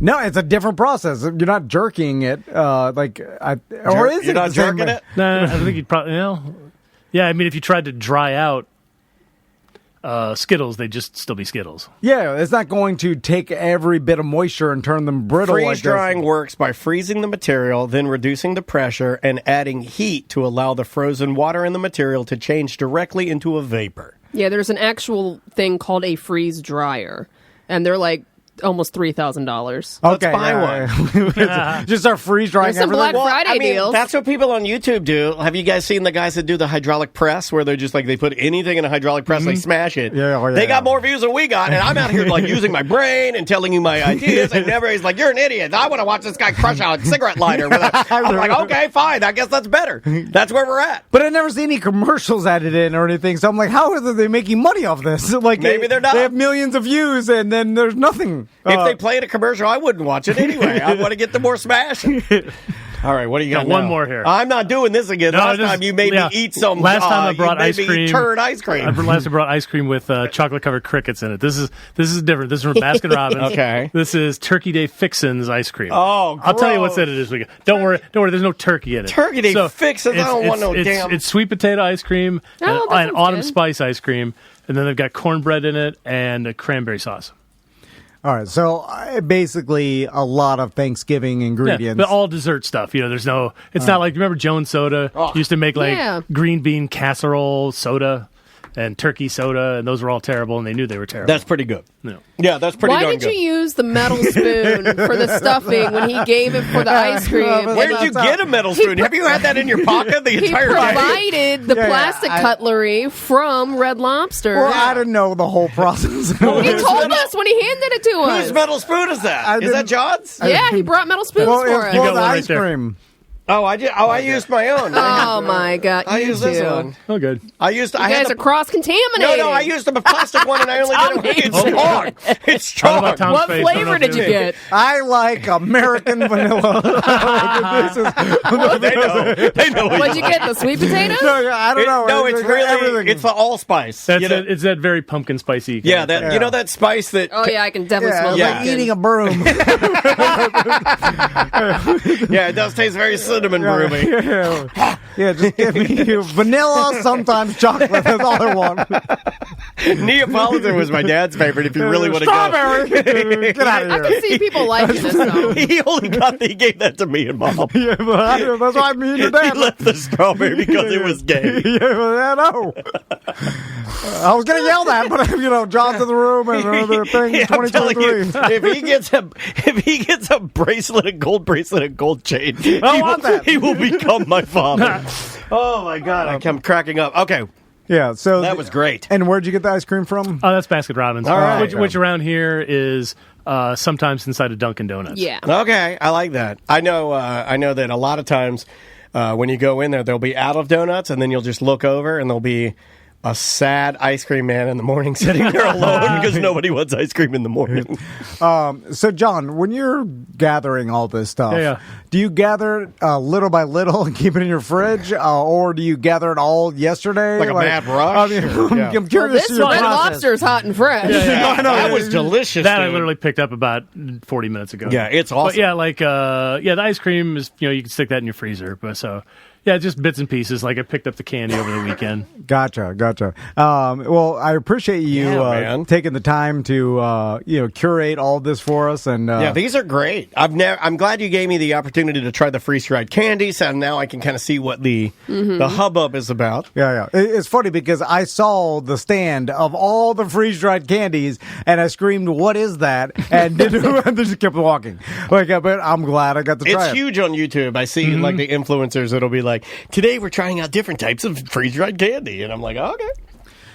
So, John, if people want to contact you, what's your information? Thatguyontv.com. There you go. And when you eventually get another TV job, you'll never come back, right? They're spending hundreds of dollars every month to come in here. I'm going to have to Zelle you $50 or something. You can't just keep buying all this stuff. It's too much, my God. And then I'm going to take this home to my sons and be like, look what I got you. I got you the freeze-dried candy that you wanted in Sanford. But you'll never mention John, will you? No. Well, I keep hearing I can write it off. I don't know what that means. But I write it off. Apparently, you can't really write off. I write it off all the time, and then our accountant's like, no. You can write it off. Do your boys really think it's you thinking of them, or do? Because yesterday I brought home that advent calendar and some treats from Hollabox in Sanford, and I go, "Hey, I got you something," and May goes, "Oh, Hollabox came in." She knows her schedule 100%. She looks at the calendar. Yeah, well, her mom also tells her, if it's not me, Andrea will make sure that Maisie knows that was not me. I wasn't responsible for the advent calendar. Theo Hollabach was. Not only do I not tell them about the show, I lie and say, I drove to Georgia for these free trips. Like my dad for fireworks. I tell them, I went to Georgia this morning, all the way to get this for you. I skipped everything. That's a good idea. Just for you. Anyway, John, thanks so much for coming in. We appreciate it. Thanks for having me. And we will be right back. Welcome back to A Corporate Time. We have a guest that's been in here before. But, this is probably... It's been a minute. Yeah, it's been a minute, but, I would say one of our most talented guests. Let's see if off the top of my brain, if I can get, some of this correct, okay? 3 albums, right? Yeah. Okay, so we got 3 albums. Yeah. Multiple appearances on mega TV shows that have cult followings unlike any other show. We're talking RuPaul Drag Race, Drag Race All-Stars. Let's see, what else am I missing here? Comedy special out on Prime right now. Brand new. You can go watch that. In a Disney film. Disney film, yeah. We can talk about the little Hocus Pocus 2. We can talk about that. Just got back from Mexico on RuPaul's World Tour. Not even, hours ago? Literally just landed. And now, and I've always wanted to do this, our next guest is the author of the Southern Fried Sass, A Queen's Guide to Cooking, Decorating, and Living Just a Little Extra. Ladies and gentlemen, on our couch, Ginger Ben. Woo! Oh, and the crowd goes mild. Love it. Well, we don't do the piped in, fake applause. No, why would you? Tom doesn't like any camaraderie. Yeah. It's just sits like, all right, we say the words, then we go. Like, get to work. I only want what I earned. Let's talk about the book. Let's just start there. Yeah. Why would someone as busy as you, because we've been trying to talk to you, and we know how busy you are, but why would somebody as busy as you write a book, and is this really 3-4 years in the making? Is that what... Technically, I have been doing it for the last 5 years. Nice. But I've really been working on it hardcore for the last 2.5. About 2.5 years ago, my friend was like, you need to write a book. You keep telling me these stories. You keep cooking for me. You need to go and write all this down so people can see it. And I was like, well, I don't know. I figured my life story would be told, but I thought it would be on an episode of Jerry Springer, a Lifetime movie of the week. Sure. But then Simon & Schuster came knocking on the door, and they said, hey, we're interested in this. Can you do it? And I was like, of course. If I could do anything, I could talk about myself. Until it came time to write the book. And then I was like, oh, know. I don't know where to start. I was like, I feel like I'm so close to the subject matter. I don't know what's superfluous, what nobody cares about, or what people really are going to like connect with. Well, and you're funny, and like, how much funny do you put in? Or how much serious do you put in? Well, see, that was the hard part there, was because, I learned from Drag Race where, I've been on 3 seasons of that show. I've been on more episodes than RuPaul at this point, I'm sure. And people get little bits and pieces of the story, so they think that they know you. But I was like, you really only kind of get the highlights, and I wanted to do something that connected the dots. But a lot of the time, the connectors are the trauma. It's like that trauma bonding and that shared experience of bad things that have happened in life. But I've always had the philosophy that if you laugh at it, you won't cry about it. So it was trying to find a good balance of telling those stories in a way that resonates with people, that they can really connect with, but also doing it completely on brand for me, which is just stupid and funny. Yeah. Well, I mean, you said something in one of the interviews we were watching around the studio today where you were talking about how when you would approach let's just say the outline of the book, much like your drag persona, it's not one lane. It's not one facet. It's not that you just, hey, look at the artistry, look at the makeup, look at the presentation. It's the persona, the glamour tone, the whole, it's all of the different, and you get a little more leeway, right, to do wilder maybe thing. I mean, you're multifaceted is what I'm trying to say. I'm not doing a very good job of doing that. Like a plastic rhinestone rolling around the Joann's fabric parking lot. Hey, I spend most of my time there. I have an 8-year-old daughter. I'm a Joann man. I love it. They match coupons. Oh, yeah. Which is delightful. Yeah, they absolutely do. They'll just go through at Joann now. If you just hold your phone up, the lady will just shoot whatever barcode you have, and they don't even It doesn't matter. She's like, oh, it's Barnes & Noble. Sure. They're just Why like, not? let's try.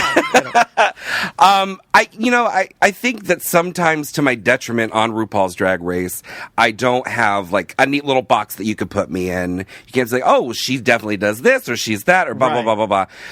I've always kind of had my hand in a little bit of everything.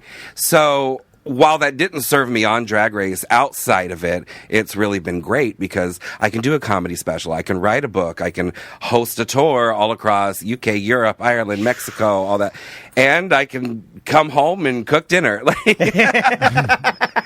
That's awesome. Which is the best part. But when I was writing the book, at first it was just supposed to be a straightforward memoir. Okay. And I found it really difficult to do because I didn't know what the angle was or what my in was. And then after my grandmother passed away, the only thing that she had of any substance was her recipe box. Yes. She coveted that. Everybody wanted it, but she left it to me. And being the good Christian woman that I am, I decided to share it with the family. So my aunt, my sister, my mom were all sitting around going through and divvying them up. Wow. And then realizing that there's a story attached to every recipe. And if there's 200 recipes in the box, I only knew the stories for about half of them. So I'm hearing stuff from these recipes I've never even tried from the 40s and the 50s, learning more about my grandmother, learning more about all these people in my family. And I went, that's it. That's the angle. Because food is so universal. Yeah. And I've learned that, traveling the world, even when you can't communicate with somebody verbally, you can learn so much about them and their culture by what they share with you food-wise. Yeah. Like sitting down, breaking bread with people is so intimate and such a... It brings people together. Yeah. It does. And of course, you're referencing your grandma Shirley Temple. Yes. Not the Shirley Temple, but to you a more important version, right? And she and you described her as, and I heard this in one interview, and I was like, wow, that is so powerful. You said she's your soulmate. She is my soulmate. That's so cool. I think she protected you and was important, like your guardian angel. Yeah, she was always the type of savior that she wouldn't swoop in and save you, but she would give you the tools and the knowledge to save yourself. Which, in the moments growing up, I was like, nah, I just kind of wish you would shut this down. Yeah, I kind of wish you would swoop me away. Help. But then, as I got older and kind of went out there in the world on my own, I realized, I know exactly how to handle handle you. I know exactly how to handle this conversation or this situation. Awesome.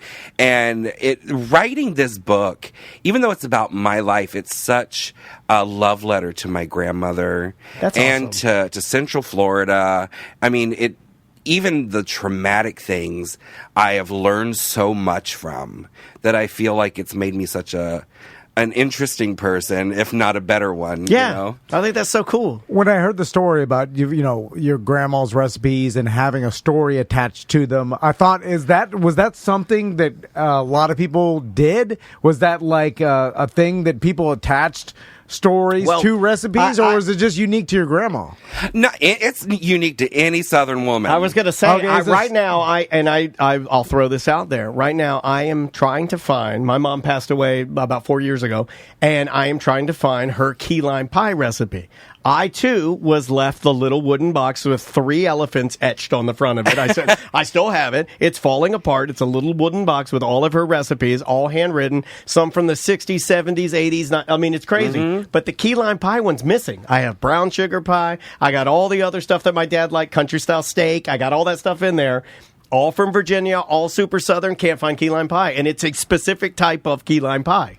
And I can't find it. Well, what you have to do is you have to go to a family function and figure out who brought the key lime pie. There you go. Yeah. And then shake them down at the door. Did you have to backwards engineer anything or try to, I think, what was the hardest recipe, I guess?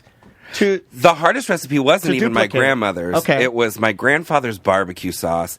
There's a whole story about it in the book. I mean, it's really kind of a through line. You guys are like a barbecue family, right? We are. We're barbecue snobs. I do too. I'm a vinegar guy. I'm a pork and vinegar sauce Me too. guy. Yeah. I really like that. But, I mean, there's a type of barbecue for everybody. I think, to me, barbecue is so like drag in the sense that you take what you've got and you kind of make something delicious. And then if it's not pretty enough, you just keep saucing it until it appeals to everybody.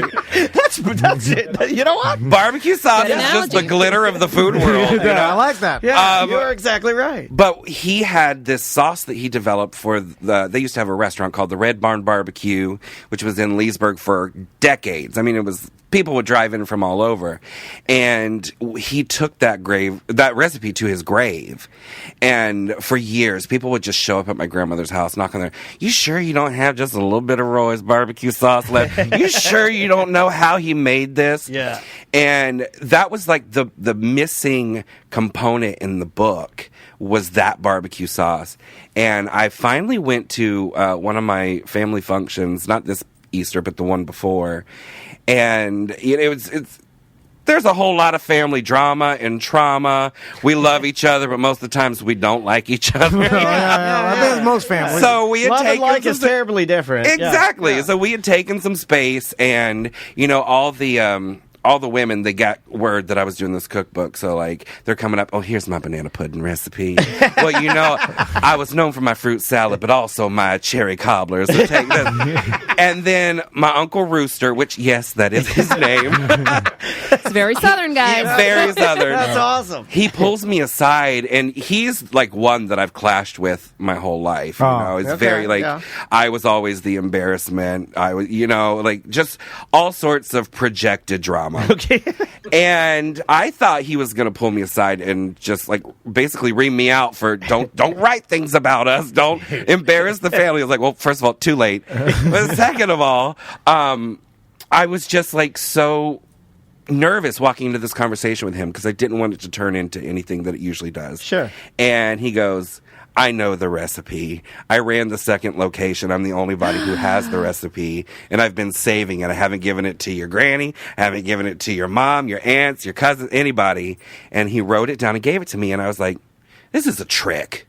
This isn't real. First of all, this looks very simple to be so delicious.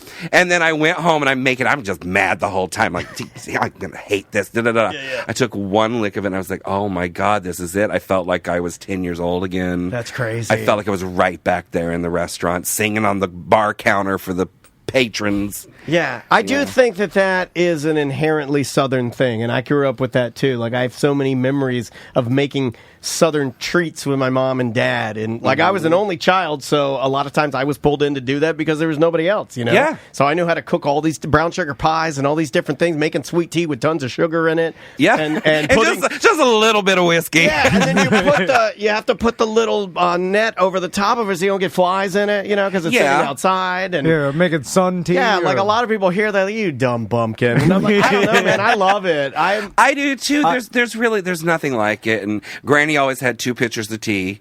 There was the one for the family, and then there was Granny's special recipe, the whiskey and tea. and she would always be like, I'm just taking a sip of the recipe, I'll be right back. And she would. I was like, you can put it in a flask, everybody knows. That's awesome. I love it. But what I really loved so much about tying the recipes into the stories was that it instantly makes it more accessible for people, because whether they have been in the same exact situation, everybody... I keep saying that the whole reason I wrote the book was to show people that we have more in common than we don't, and that typically if we stop talking to each other and we start talking with each other, we learn a lot more. Yeah. And I think that the recipes are like that softening little thing that brings people into the conversation in a safe way. It already disarms them so that when you start talking about actual experience and stories, they're already at ease and a little more comfortable with it. Or they go, oh, I remember eating biscuits and gravy when I was little, and it always made me feel like this. Is there a self-help aspect to this? Because as I was kind of fanning through the book a little bit, there were a lot of I saw little bits in there about like, don't, you like almost like kind of powering me up a little bit, like, you're good enough, you can do this kind of stuff. Like, how do you choose what to put in or what to put your emphasis on when you're writing something like that? Well, people have asked me if it's a self-help book, and I'm like, no, it's a book about how I've helped myself. Okay. So I don't tell you what you should do in your life. I just tell you what I've done in mine that has gone horribly and hilariously wrong. And hopefully you can learn from that. But it did take me, I had not the best experience growing up. I went from one abusive relationship to the next, and I've learned that, whenever you are in that situation, if that's the only thing you're hearing every day from the people that are supposed to love you and protect you is that you're not good enough, you're not pretty enough, you're not talented enough, you're not this, you're not that, you're not anything, then you start to believe it. That becomes your reality. And I had to force my own way out of that.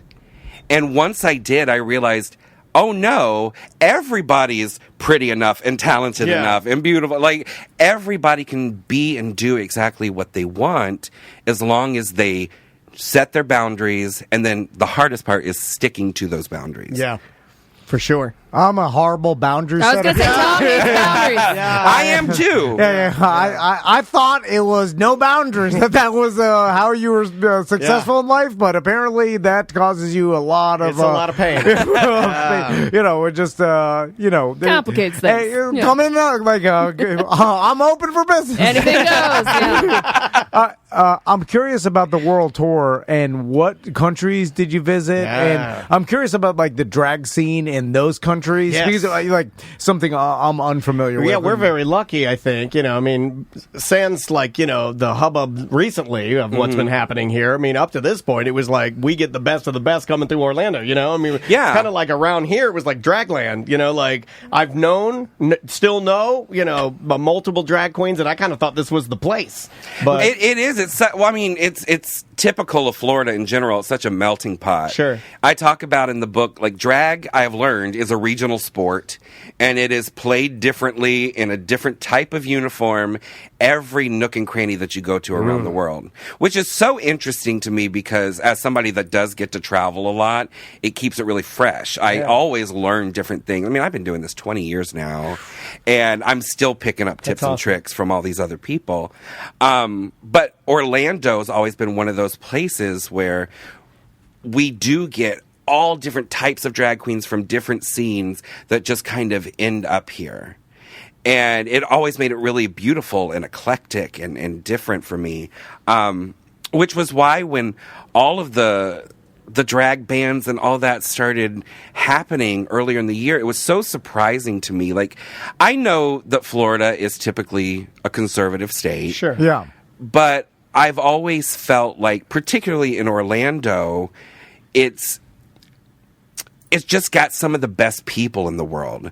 Like, after Pulse happened, I saw that even the people that did not necessarily agree with us and what we did or who we were, they all came together to protect us. And it was like, no, like, before being a drag queen or before being a singer or a dancer or an actor or anything, you're my neighbor, you're my friend, you're my child, you're my cousin, any of that. So there was this whole familial aspect to it, and I've always felt that closeness here, which is why it really kind of took me by surprise when all of a sudden it was an issue. Right. And it was an issue, and then also it seemed like it was an issue, but to like most of my people that do drag, it was business as usual, really, for a lot of them. I mean... Yeah, well, I mean, I will say that, you know, some of the venues that I've been out for 15 years now that have always been safe spaces, suddenly we were getting, like, actual Nazi protesters in the streets. Yeah. We were getting bricks through the windows. But then I looked, and I was like, I don't recognize any of these people. Yeah. And then you watch them drive away, and they've got out-of-state license plates and stuff. You're like, oh, so you're not from here. But and the attention brings out the crazies. It does. You know, it's It like, does. and then it's like, you know, so it's like all the media brings out crazies, and it's like, this is not even real. It's like the internet is like, hopefully it all blows. They're so stupid that even. Well, they did just strike it down. Yeah. So they say that it's unconstitutional. But the whole thing about it is it's not a progressive or a conservative issue because there are progressive and conservative drag queens. Yeah. There is a drag queen, like movies and like songs and like books. There is one for every type of person out there. Yeah. Some of them are appropriate for families and children. Some are not. It's all about knowing what you're getting into before you go to it. Yeah. If you approach anything case by case, you usually can figure it out, right? But everybody likes to blanket everything, and that's how you get into trouble. Well, yeah. You know, it's like, don't do that. Did you get an idea of like how drag was, like the scene, or in the Like different in Mexico. countries? Yeah, like how is the Mexican drag scene, I guess? Is it like... Oh, it's brilliant. It's Yeah. amazing. Some of the most beautiful entertainers I've ever worked with. Is there a style or something that they don't typically go Is it for? different country to country? It is. Okay. I mean, everything. Like I said, it's a regional sport, so everywhere you go, it's so different. But the key basics are the same, and that's. I mean, it's a lot like cooking. You know, it's like if you're making a biscuit, you know you're going to use this, this, and this. But what do you spice it up with? Sure. To set yourself apart. Exactly. Gotcha. How does it look different? How does it taste different? All those kinds of things. I mean, drag is... So I didn't realize it until writing the book, but drag is so similar to cooking in the sense of the creative liberties that you can and cannot take. That's true. Yeah. I've never really thought about that. I didn't either till I had to. That's probably why you wrote the book. Just to stay smart, right? It's And then after months of just sitting down and trying to bang out this memoir and not being able to get past page 1, once I found what the end was, I wrote the first draft in a week. I mean, It has changed. It's gotten a lot shorter. It was like War and Peace when I first wrote it. And my editor was like, I don't know how you can go from talking about this traumatic thing to muffins. And I was like, I don't either, Michelle. Give me a break. I'm figuring it out. But Simon & Schuster, like, when I first went to them and I was like, I want to do this and this and this. And they're like, no. Nobody does that. First of all, we don't want to get in the food realm because that automatically puts costs through the roof. Then you got to get the best paper. Then it's got to be this kind. Yeah, cookbooks have to have like a thicker. Yeah, well, because they have to be durable. They have. I learned that the pages have to be laminated in a certain way so that if you're cooking with it, you can wipe them off. I never even thought of that. Yeah. I didn't either. I cheated. I was listening to your interview on. You were doing an interview about the book like from 2 days ago, and you're walking through the entire paper. So I cheated. I learned from you about that. I was like, oh my god, you did have to spend more money on the pages. Well, that's the thing. Everybody's like, oh, I saw the article, a 6-figure book deal. I said, and I've seen 0. Look at how thick the pages are, dude. This is those thick boy pages. Like it makes sense, but I would have never thought about. Yeah, but you don't think about like how this thing has got like it's got the borderline around the outside, like the fancy stuff. See, Look at that. So that's a lot of wasted page over there. You got to put some words on there. Well, that means I would have had to write more.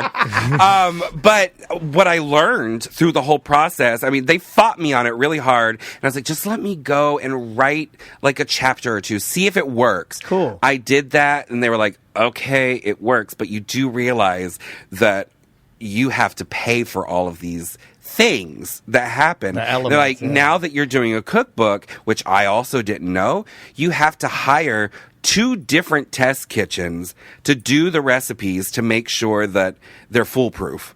Basically. Really? Oh, you're blowing Tom's mind. Damn. Yeah. I thought you could just put out whatever you want.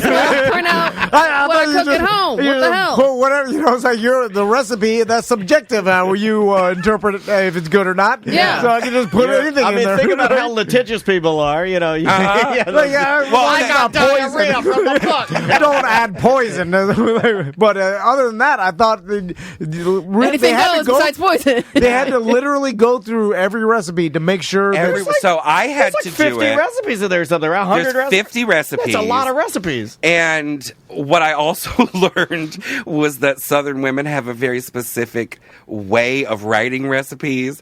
So my editor called. I thought the recipes were going to be the easy part, right? My editor Michelle calls me and she goes, have you looked at these? I said, yeah, I'm the one that transcribed them all. She goes, you cannot tell a Midwestern housewife to add a whisper of this, walk it by this, and then mix it up until it reaches up out of the bowl and slaps you in the face. Yeah. I was like, but I know exactly what that means. And she said, okay, that's great. Now you translate it and write it down. So then it became me and my husband, CJ, like he graduated from the Culinary Institute of America. So he's very much on the... that helps. Oh, my God. I'm the better cook. He's the better chef. But Okay. everything he does is so... it's scientific and mathematical, it's all broken down. Yeah. So I would tell him, like, this is what I do when I make it. And he goes, okay, so then let's backtrack this and figure out how much of this is that. What's a whisper? Yeah. What is that? And a whisper is literally when you take the salt in your hand and you go like that. Well, that is cooler. How do you quantify that? Yeah, well, so My it grandma was a lot says of that. trial and error. On one of the recipe cards, it actually says you want to whip. We're whipping egg whites. It says on the card to whip the egg whites till they raise to your eyes.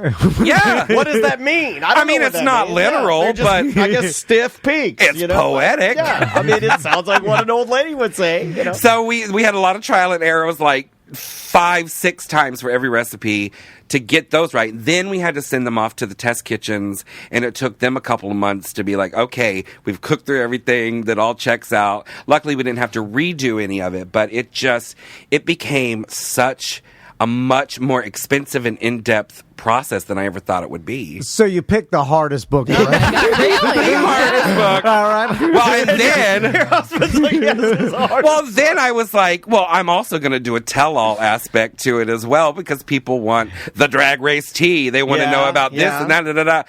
So then I had to get 3 lawyers involved. Oh, yeah. And I've pay heard all that them. part of it. Yeah. Anytime you write biography or memoir, there's always some lawyer like, your aunt is going to sue you. And then it's like, then you have to get like written permission from them or something like that. So was there anything in the book that you had to take out because your family members or someone didn't want you to tell the story? No, there were things I had to talk around. But nothing that I took out. So somebody asked me the other day, they were like, so this is your whole life story? I said, no, it's my life story. It's not the whole life story.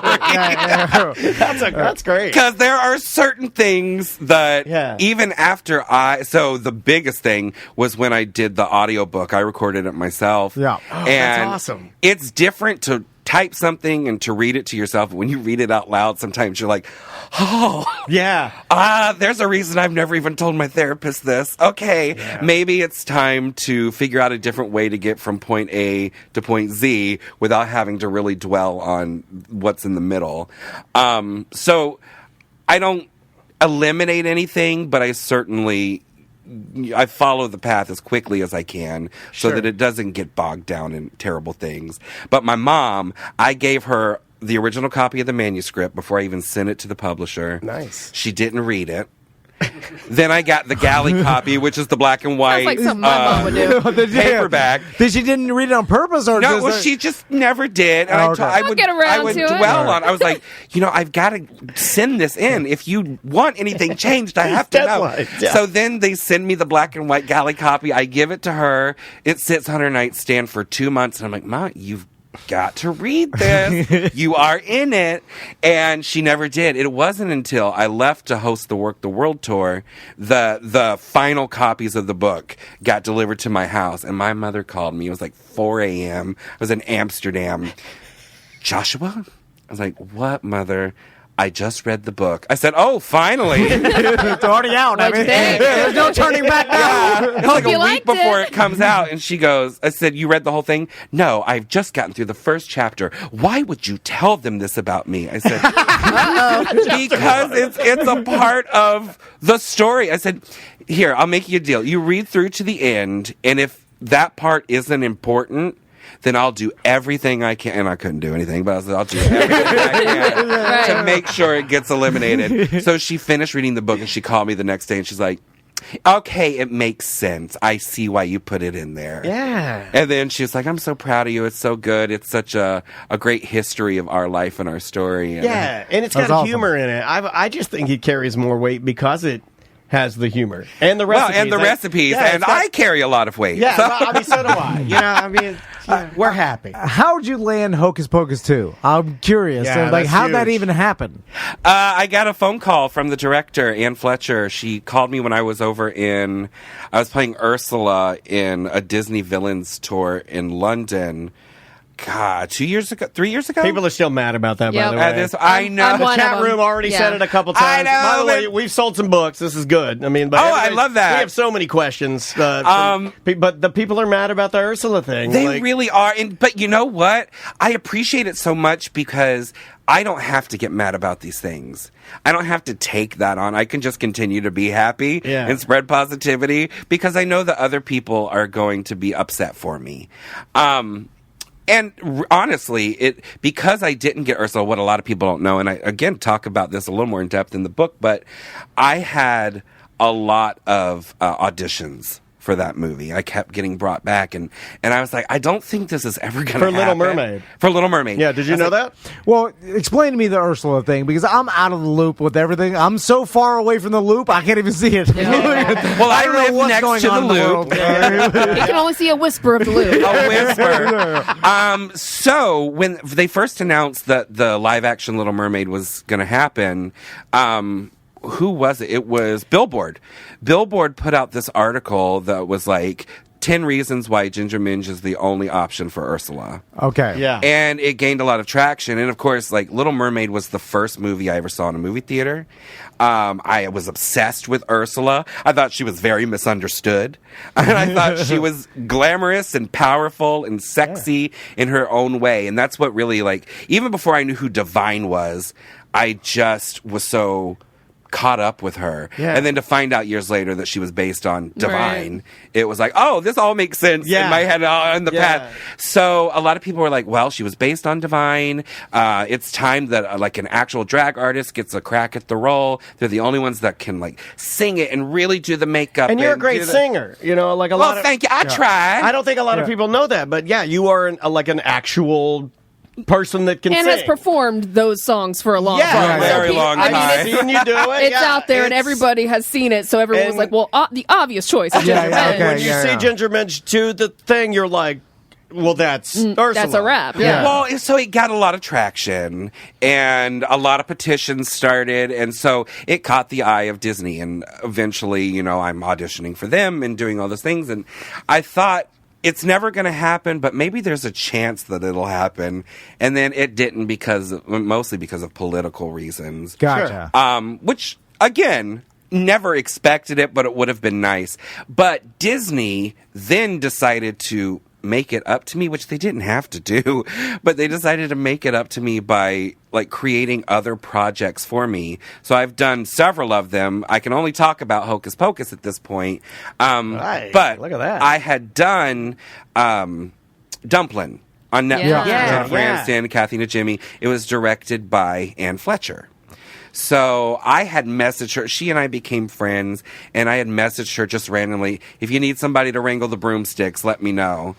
And she calls me again. It's like 2, 3 in the morning. I'm in London, and she's like, Minge, I need you to get on the next plane. I have created this role for you, and in Hocus Pocus 2, and I want you to bring like a couple of your sisters from Drag Race. I was like, oh, okay. Like, to do what? And she's like, well, I was talking to the Disney executives. They had brought you up because we wanted to put like a drag element into it, because Hocus Pocus has become such a touchstone for the drag community. Yeah. For everybody, really, but the drag queens are the ones that have really kept those witches alive for the last 30 years. When the original witches, dare I say, they may have abandoned it until they saw the dollar signs, like you guys were carrying the torch. Yeah. The only people that were ever doing those characters were drag queens, for decades. And so she said, we really want to pay homage to that, and Disney agrees with me that it should be you. So I gave them a list of some other girls. We ended up with Cornbread and Kimora, who I adore. And we just had the best time. It was the most surreal moment of my life because I was obsessed with that from my childhood. Yeah. And like the very last day, we were there for 2 weeks and we're filming in Newport, Rhode Island. It's like 4:00 in the morning. The three of us are just tired, and we're standing over on like this little grassy knoll, and the director screams out, 3, 2, 1, go! And all three of the witches just take off flying over our heads, and I was just like, I was 8 years old again, and I'm like crying and laughing and like screaming. It was just surreal. It was amazing. And then the very last thing that we had to do was my close-up shot. And it was late, and they were trying to get out of there, so they were like, let's just cheat the shot. And I don't know. I've done a couple of movies, but I'm like, I don't have the power, first of all, to stop production and check the angles. But I also wouldn't know what to look for. And Bette Midler goes, no, bring us the monitor. And they bring it over, and she goes, this is awful. Move that light. Move the camera over here. Raise it to here. Da-da-da. She's directing all this. Really? And the next thing she goes, we'll be in the trailer. She grabs me by the arm. She goes, I can't do this for you every time. Learn to look for what you need. And so we sit in the trailer. An hour later, they bring us back out. They bring the monitor over, and she goes, look, the lighting's hitting you from here. This is da-da-da. And it's a beautiful shot. It's a gorgeous shot, which is great because it's my only one in the movie. But awesome. She was like, see, these are the things that you have to look for. So I was like, well, Bette Midler's my new drag queen. That's an awesome story. Dreams, man. Yeah. This is like you're the flying over, 8 years old. She comes up. Bette Midler got your back. And the three of them were just the nicest people. I've learned that, like, the more famous the person, usually the nicer they've been. Yeah. And the more invested they've been in, like, having us as a part of their projects. That's good to know. Like, Kathy and Jim, at my very first day, I wasn't even filming Dumplin' yet. I had gone out for some costume tests, and I'm sitting out, like, smoking a cigarette on the stoops of this trailer, feeling very much at home. And Kathy and Jimmy bursts out of the trailer across from me, and she goes, oh, God, you're here! And she's like, come on, I want to take you to meet somebody. So she literally takes me on a tour. And we do this whole big loop of the filming location. And then by the time we make it back around, she had my trailer moved right next to hers, so that we could do our makeup every day together and listen to Beyonce, because that's what she wanted to do. And so we're sitting there, and I hear, knock, knock, knock, knock, knock. I open the door, and it's Jennifer Aniston, and she's standing there holding a coffee, and she goes, I read in an interview one time that you really like this coffee, so I had it shipped in for you. And she brought it to me every morning that we filmed. Jennifer Aniston brought you your coffee? Jennifer Aniston was your coffee slave. Was my barista. We're getting hot fruit punch from EJ. Yeah. Oh my God. And the whole time, I just had a fat guy bring me a Whopper. you got Jennifer Aniston bringing you a specialty coffee. Yeah, and she just kept thanking me for being a part of their movie, and I'm like, yeah, thank you, gal. And then like she every and your day, name is Red Vagina. Yeah. Well, Firecrotch. Yeah, Firecrotch. Like it blows. It makes me so happy. that was the interesting thing. Is that a big about deal? Working with Disney. Is that a big deal? I had to sign a contract that for a year I would go just by Ginger. oh. Yeah. And I was like, you know, like I've gotten That's a not lot bad. of. That's not bad though. No, I've got, well, and honestly, like if you hear Ginger in the drag world, you think of me because I'm really the only one, Right. and have been for a long time. But it was just so interesting to me because I got a lot of flack about my name from different projects, like big, high-profile projects. And they're like, we just don't know if we can use you because of your name. And they're like, well, in all fairness, when I created this name, drag wasn't what it is. Yeah, Like, yeah. it was all about dirty, punny, funny names. Yeah. Drag Race wasn't on the air. It wasn't mainstream. Yeah. Like, I'm fine going just by Ginger. Yeah. Keep it in the food where I'll get Ginger Mint. I told I can pivot. I told Buffalo Wild Wings I would change my name to Danny Wild Wings if they sponsored our show. Like, you know, I mean, you do what you got to do. Yeah. But Exactly. Yeah. But also, I feel like Minge. I mean, at least because I grew up in Florida, so did you. I didn't tested know him what ahead of Minge time. I didn't either. Yeah. I tested him. I you said, said, "Do you know what guys Minge means?" I'm like, I have no Minge idea. means?" Yeah, I was like, okay. And then you told me, I was like, oh, really? Like, you'd have to look that up, though. Yeah, well, I didn't know what it meant yeah. either. Yeah. When my Most drag mother Americans gave it to probably would me. not. Yeah. Is it true that you got that name from Sleuths? Sleuth's Mystery Dinner Show. All right. Really? Yeah, it's where I started doing drag as Yeah. a career because I got into drag through theater. And whenever Sleuths first open, it's like this Sleuths legend. There's a mix and mingle portion at the beginning of the show where the characters kind of go through the audience, kind of set up who they are and why they're there. And this old Scotsman character went up to a redheaded woman and screamed across the whole restaurant, "Nigel, do you think that one's got a ginger minge?" And she knew what it meant, and she punched him and she broke his jaw. Oh my God. So in their first year of operation in 1985, like it became this lawsuit. It's this thing that everybody talked about, but nobody was allowed to talk about. So when I started doing drag, the owner of Sleuth, Sandy, who I just adore with every fiber of my being. I love everybody there, but she came up to me and she's like, "I know you're broke. I pay your bills." I was like, "Yeah." She goes, "I will." She said, "I will pay for all of your drag if you just take this name and turn it into something positive." And I was like, okay. I mean, I was going to be redheaded anyway. I love Ginger Spice, Ginger Grant, Ginger Rogers. So it made sense for me. And it's something that she still tells me. Like, you're one of my biggest success stories. Well, I mean, You know, she said, Dusty take this Rhodes name. used to do that. Dusty Rhodes used to name all the wrestlers, you know, to bring it back to Southern wrestling, you know. Mark Marrow, a lot of the, you know, like Dusty would come up with the gimmicks and give you your name, and he'd be like, "That's what you're going to be, baby." Do you think My husband was a professional wrestler for a while. No way! All right. God, This is a dynamic The duo whole here. chat room's melting. They're like, "This is the greatest interview you've ever done. I'm so glad it's a long one." We're like, "We're so glad it is too." Do you think you're the most famous person from Leesburg? That's a good question. Yeah, okay. Yes, I absolutely do. And only because I have all these people from Leesburg that still message me and they're like, "I can't believe you got out. This is so great." No, because then we watched other interviews and you were talking about I'm from Leesburg, Florida. And someone's I'm interview. glad you and own no it. one ever heard of it. still. You know, and from us, you know, we were right next to Leesburg. We've known about Leesburg. And it's like, I'm from DeLand. I'm from a little Yeah, town. you get it. But then- I get Well, can I tell you the honest truth? I'm not even from Leesburg. I'm from Umatilla. Oh, my God, I have relatives in Umatilla. Umatilla. Yeah. well, you're definitely the most famous person. Well, and the whole Leesburg thing. I mean, I've been in Leesburg since I was 11. So That's I close. really like my Yeah. formative years. I remember Leesburg. Sure. But Umatilla, I wasn't allowed to say it on Drag Race because I guess there's like a famous Umatilla that they were afraid that one was going to be confused for. And they're like, we really want to go with the Southern angle. We want to make sure people know, like, get a full, good sense of who you are as a person. And they're like, go with Leesburg. All right. I like that. That's a bigger city. It also, you know, Leesburg, it does sound maybe a little more Southern. Like, And I told them, I was like, honestly, like, my memories are from Leesburg. Yeah, But, sure.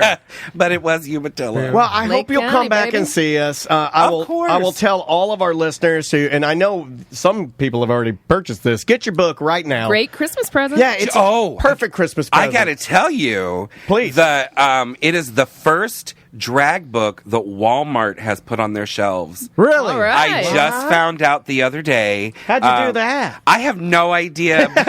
But my editor, Michelle, called me and she was like, okay, we did great with Barnes & Noble. We did great with Books A Million, all the independent stores, Amazon. That's all nice. But Walmart just did a purchase order of thousands of books and put them on all their shelves for the holiday season. And she was like, that's really big. I was like, okay, I'm glad you told me because I wouldn't know. Well, Walmart knows what will sell. They know money. Southern cooking. Well, and if you look at the cover of the book, I look like a typical Walmart shopper. So I know my fan base, and I pander to it. I'm the only person on the show that admits to going to and liking Walmart. Like, I'm the Walmart guy. I used to be the Walmart guy. Now I'm the Target guy, simply because it's closer to my house. And there's a Starbucks in it. Hey, thank you so much for coming in. We really appreciate it. We're so stoked about the book, and congrats on all the other projects. And hopefully, when you can have some of those other Disney things you can tell us about. One of them's coming up in the next month, so I'll definitely I'll reach out to you. There you go. Awesome. All right. We will see you tomorrow.